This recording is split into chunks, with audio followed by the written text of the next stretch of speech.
The Sufis have a strange and beautiful secret. To become truly motivated, you must first embrace absolute surrender. To find your strength, you must first acknowledge your weakness. This sounds like a contradiction, but within this paradox lies the most powerful engine for a meaningful life ever discovered. We have spoken of this sacred surrender, of the peace that comes from letting go of our frantic, ego-driven striving and learning to flow with the great current of existence.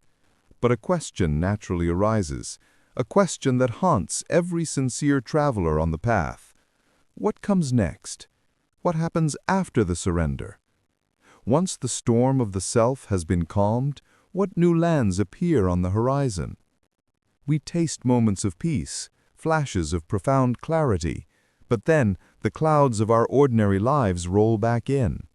The world, with its demands and its distractions, reasserts its gravity, and we find ourselves caught in a frustrating cycle between a rigid, joyless discipline on one hand and a careless, unmoored indulgence on the other. We fear that if we are too strict, we will break. If we are too lenient, we will lose our way entirely. This is the great spiritual plateau, the treacherous middle passage of the journey. And it is here that the modern searcher, so accustomed to clear maps and predictable outcomes, often feels most lost. We crave a wisdom that is not about fragmentation, splitting ourselves into good spiritual parts and bad worldly parts, but about integration. A wisdom that can guide us through the complexities of our relationships, our careers, and our own human desires with grace and clarity. This is an invitation to step beyond the elementary principles of the path and explore what the Sufi masters call the higher sciences of the soul. We will journey into a landscape where wisdom is not something you read in a book, but something that dawns within your own heart. This is the landscape of true knowing, of certainty, and of a knowledge that flows not from the human mind, but directly from the presence of the divine. It is a journey into the heart of what the Sufis call ilham al-ladunni, the science of God-given knowledge. Our first step on this higher terrain requires us to cross a place of great beauty and even greater danger. The Sufi masters call it the maqam al-bast, the station of expansion. This is a state that may arrive for the spiritual traveler after long and sincere struggle, after years of reining in the wild horse of the nafs, the ego self. A moment of peace is reached. The soul, having been purified of its most destructive compulsions, finds that the world is no longer a battlefield of temptations. As one great master explained, when the ego's character has been transformed, when the giant of nature has submitted, and the self obeys God instead of its own whims, some pleasures become the right of the soul. At this station, the traveler can move from the narrow confines of sheer necessity into a space of sacred breadth. The great Junaid of Baghdad, a pioneer of this inner science, spoke from this station when he said, "I am now in need of marriage just as I am of food." Consider the profundity of this statement. What was once seen as a potential distraction for the soul, a pleasure of the nafs, has now been recontextualized. It is no longer a dangerous indulgence, but a natural, God-given right, as simple and necessary as sustenance. This is the spaciousness, the holy ease that marks the arrival at a profound level of inner integration. But here we must pause and heed a stark warning from the masters. For this station of expansion, this beautiful sunlit clearing in the forest of the path, is also described as a place where the feet slip. The source of this wisdom warns us with chilling clarity. The station of expansion is a difficult science, and its station is a precious one. Not everyone can possess it. The feet of thousands of travelers have slipped with the presumption that they have reached this station. Why is it so treacherous?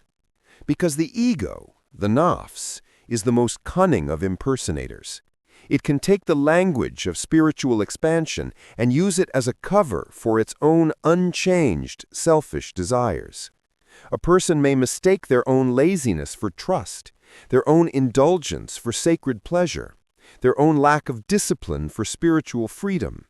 They declare themselves to be in the station of expansion, when in truth they have simply abandoned the journey and set up a comfortable camp at the foot of the mountain.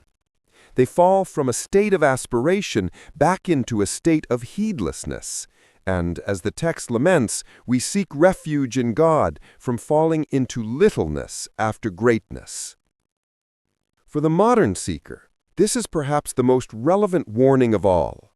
In a culture that champions follow your bliss and living your truth, it is dangerously easy to appropriate the language of spiritual liberation to justify a life of unexamined impulse. The Sufi path is a call to freedom, but it is a freedom from the tyranny of the self, not a freedom for its every whim. The safety, the security, for almost all of us, lies in the humble, steady path of necessity and sincere effort, of tying our camel before we trust in God. True expansion is a gift bestowed by grace after immense struggle. It is not a principle we can claim for ourselves prematurely. So if the path is so fraught with the danger of self-deception, what is the antidote? How can we know if our experiences are true? The answer is the foundation of all higher spiritual knowledge. It is the cultivation of Yakin, a word we translate as certainty, but which means so much more. Yakin is not the certainty of logic or the certainty of dogma. It is, as the masters describe it, the emergence of the light of reality during the lifting of the veils of being human. It is a knowing that comes not from argument, but from direct taste, from direct vision. To understand this, the Sufis offer a sublime metaphor: the sun. Imagine the sun of ultimate reality, the light of truth itself, always shining, always present. But from the earth of our human nature, clouds constantly arise, the clouds of our thoughts, our emotions, our physical sensations, our ego's incessant chatter. These clouds obscure the sun. When we perceive the light of that sun filtering through the clouds, when we feel its warmth and see its glow even through the veil, that is called iman, or faith. We know the sun is there, even though we cannot see it directly. This faith is the constant, steady foundation of the path. But sometimes, through the grace of a moment, the winds of presence, wad, blow through the heart, and for a breathtaking instant, the clouds part. In that moment, we see the sun itself. We are bathed in its direct, unveiled light. This is Yakin, certainty. As the tradition teaches, the light of the sun, know it as the reality of realities. Its reflection from behind the veil is the light of faith, and its unveiled state is the light of certainty. This certainty is not a single event, but a deepening of perception that unfolds in three distinct stages, or three ever-brightening suns. The first is ilm al-Yakin, the knowledge of certainty. This is knowing the sun exists because you see its light and feel its warmth. You may be in a room, but you see the light pouring through the window and feel the warmth on your skin. You have no doubt the sun is there. This is the level of profound intellectual understanding. We read the words of the masters, we hear the teachings, and a truth resonates so deeply within us that it becomes an undeniable part of our knowledge. It is true knowing, but it is still indirect. The second, higher stage is Ayn al-Yakin, the eye of certainty. This is stepping outside and looking up, seeing the blazing disk of the sun in the sky with your own eyes. It is no longer an inference, it is a direct, unmediated vision. In spiritual terms, this is the moment of direct experiential insight. It is the aha moment in deep meditation, the sudden vision in prayer, the moment in nature where the veil of separation dissolves and you feel an undeniable oneness with the world around you. You are no longer just thinking about the truth, you are witnessing it. But there is a final stage, the most sublime and elusive of all. It is called al-Yakin, the truth of certainty. In this stage, you do not just see the sun, your own eye dissolves into the light of the sun itself. The seer and the seen become one, the knower and the known merge. As the text so beautifully states, at this level, the witness and the witnessed, the seer and the seen disappear. The seer becomes the seen, and the seen becomes the seer. This is the state of mystical annihilation, or fana. It is the moment the drop returns to the ocean. This state, the masters tell us, cannot be sustained for long in a human frame. It is like a flash of lightning that appears and disappears in an instant. If it were to last, our individual form, our personality, our very being would dissolve entirely. It is a taste, a momentary union that leaves an indelible mark upon the soul, infusing all the lower stages of knowledge and faith with its radiant truth. It is the ultimate confirmation, the seal of reality upon the heart. This journey from intellectual faith, iman, to the knowledge of certainty, ilm al-Yakin, to the vision of certainty, ayn al-Yakin, and finally to the taste of the truth of certainty, haq al-Yakin, is the central drama of the spiritual life. It is the process of the heart's awakening. The question then becomes, how does this knowledge, this light of certainty, actually arrive in the human heart? This brings us to the heart of our exploration, ilm al-ladunni, knowledge from the divine presence. This is a science that is known and understood by the people of proximity, not through rational or transmitted proofs, but through divine teaching and lordly comprehension. It is a knowledge that is bestowed, not achieved. The archetypal example in the Islamic tradition is Qaeda, the mysterious guide of Moses, about whom the Quran says, one of our servants whom we had taught knowledge from our own presence. This God-given knowledge flows into the world through three primary channels, each with its own character, like a great river branching into streams. The first and most powerful channel is why, or revelation. This is the vast ocean, the source code of spiritual reality, and it is reserved exclusively for the prophets. It is the means by which God communicates his fundamental guidance for humanity. It is pure, unadulterated truth, forming the bedrock of tradition. For the rest of us, it is not a direct experience, but a mercy we receive through the teachings and scriptures they brought. The second channel, and the one most relevant to the spiritual seeker, is ilham, or inspiration. This is a deep and powerful river flowing from that ocean. It is the knowledge that God bestows upon the hearts of his chosen friends, the saints and the sages, the awliya. The text defines it as a true and fixed knowledge that God Almighty sends down from the world of the unseen into the hearts of his chosen saints. Unlike a normal thought, which is often fragmented and accompanied by doubt, ilham arrives as a whole, complete insight, imbued with a sense of peace, clarity, and authority. It is the aha of the soul, the solution to a problem that arrives in a flash, the sudden understanding of a spiritual reality that was previously opaque. It is the voice of guidance that speaks in the stillness of a polished heart. The third channel is firasah, which we can translate as sanctified intuition or intuitive insight. This is the clear stream that flows for all sincere believers. The Prophet, peace be upon him, said, "Beware the firasah of the believer, for he sees with the light of God." This is the ability to perceive the inner state from the outer form. It is the capacity to read the heart of a person or the reality of a situation not through psychic power, but because one's own heart is aligned with the light of truth. The masters differentiate it from inspiration by noting that firasah often begins with the observation of the external world, while ilham arrives directly from the unseen without a sensible intermediary. It is the gut feeling, the uncanny insight, the quiet discernment that belongs to a heart striving to be pure.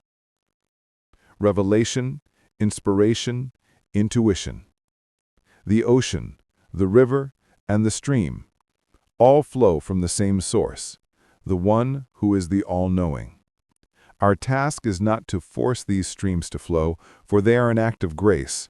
Our task is to prepare the vessel, to cleanse the riverbed of our heart from the mud and debris of the ego, so that when the waters of divine knowledge do arrive, they can flow clearly and purely through us and into the world. Let us now bring this sublime map of the soul into our own present moment, into the quiet sanctuary of our own being. Take a gentle, deep breath. First, bring to mind a truth that you know with your mind, a piece of wisdom you have read or heard that you hold to be true. It might be, "I am not my thoughts," or "Everything is interconnected," or "There is a wisdom guiding all things." Feel this as ilm al-Yakin, the knowledge of certainty. It is a concept, a light you see from a distance. Acknowledge its value, its role as a signpost on your path. Now, let your memory drift back to a time when you directly experienced this truth, even for a fleeting moment. A time in nature when you felt your separateness dissolve.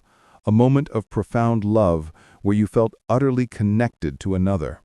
A moment in prayer or meditation where the chatter of your mind ceased and a vast silence opened up. This was Ayn al-Yakin, the eye of certainty. You were not thinking about the truth. You saw it. You felt it. Allow the memory of that feeling to fill you now. Let the warmth of that direct vision touch your heart again. It is real. It happened. It is a testament to the reality that is always available, just behind the clouds. Finally, in this state of gentle remembrance, do nothing. Simply sit in the quiet space behind your thoughts. Hold no expectation. Do not strive for an experience. Simply be open. Be empty. Be receptive to the possibility of that third sun, the haq al-Yakin, the truth of certainty. Not as a goal to be achieved, but as a grace that might, in an instant, flash like lightning. The lightning is not yours to command. Your only task is to be the open field on a dark night, ready to be illuminated. Rest in this openness. This is the prayer of the heart. This is the polishing of the mirror. We began our journey today on the treacherous but beautiful plateau of the station of expansion, where the soul learns to integrate its freedom with wisdom.